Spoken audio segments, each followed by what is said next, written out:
औरत का फैसला। नैतिक मूल्यों से ये कहानी भले ही आपको इंसाफ करती ना दिखे, लेकिन जिम्मेदारियों की नजर से देखेंगे तो शायद कुछ समझ में आए। ये क्या है बहू, सुबह से घर का काम करती रहती है, फिर ऑफिस जाती है और बच्चों में लगी रहती है। अरे ऑफिस क्यों नहीं छोड़ देती, या फिर घर के लिए कोई नौकरानी रख ले।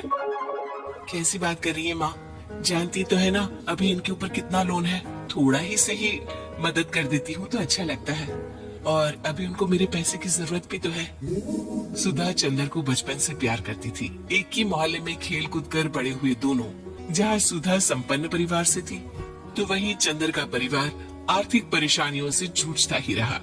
लेकिन सुधा की जिद के आगे किसी की नहीं चली। सुधा, कल ऑफिस जल्दी जाना है और 2 दिन के लिए गुजरात ऑफिस के काम से भी जाना होगा।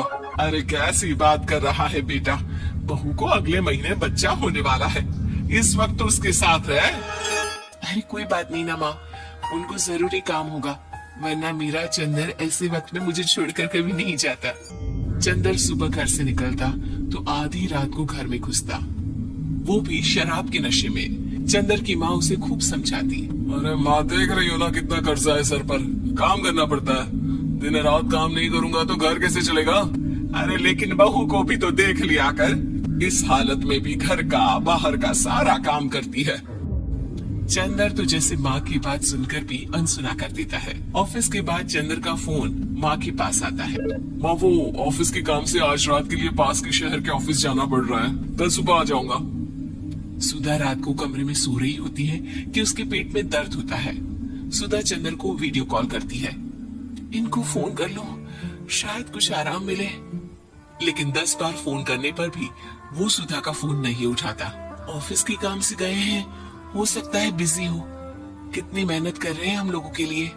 सुधा सो तो जाती है, लेकिन अकेले उसे कमरे में डर लगता है।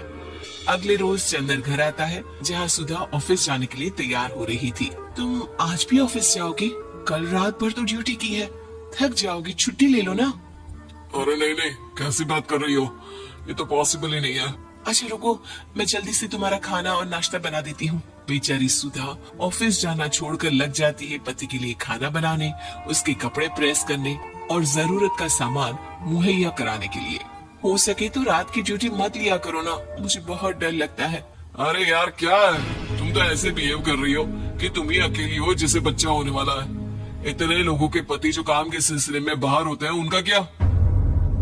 सुधा को चंदर के मुंह से ये बातें अजीब लगती है। अरे हुआ क्या है तुमको? पहले तो तुम मेरा कितना ख्याल रखते थे, मेरे पास रहते थे, मेरी दवा से लेकर खाने पीने तक का सारा ख्याल, और अब इस बार तो तुम एक दफा भी मेरे साथ डॉक्टर के पास नहीं आए।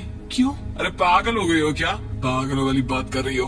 काम धंधा देखो या फिर तुम्हें लेकर टहलता फिरूं, और मुझे इस शुक्रवार की रात को काम से निकलना है, सोमवार आऊंगा। सुधा को समझ में नहीं आता कि क्यों अचानक से चंदर को फील्ड का काम मिल गया है। लेकिन एक दिन, सुधा, मैं और चंदर जरा एक रिश्तेदार के घर जा रहे हैं, तुम भी तैयार हो जाओ, घर में अकेली कैसी रहोगी। अरे नहीं नहीं, इस हालत में इसे लेकर जाना ठीक नहीं है। अरे लेकिन मैं ऑफिस भी तो जाती हूँ, फिर घर में अकेले। चंदर उसकी कोई बात नहीं सुनता। वो सीधा कार निकालकर माँ को लेकर चला जाता है। सुधा घर के काम में लग जाती है कि अचानक उसकी नजर चंदर के बैग पर पड़ती है, जिसमें एक कागज दिखाई देता है। इनके कागज भी ना इधर उधर फैले होते हैं, एक भी खो जाएगा तो बवाल करेंगे। लेकिन जैसे ही सुधा वो कागज खोलकर देखती है तो वो सदमे में आ जाती है।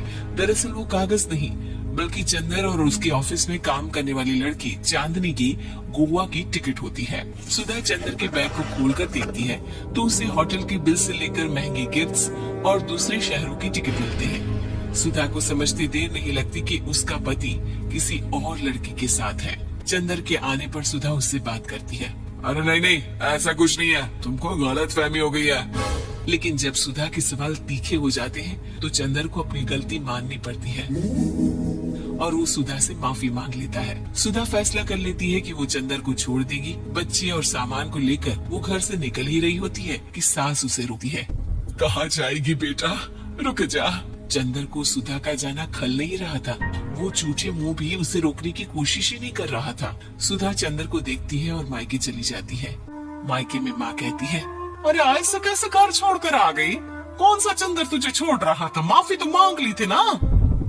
देखो बेटा, बेटी डोली में जाती है और अर्थी में ही निकलती है। पर पापा, मेरा आत्मसम्मान, उसका क्या? आपने मुझे पढ़ाया लिखाया है, इस लायक बनाया कि मैं खुद का खर्चा उठा सकूं, बेटी को पढ़ा सकूं, एक अच्छा जीवन पाऊं।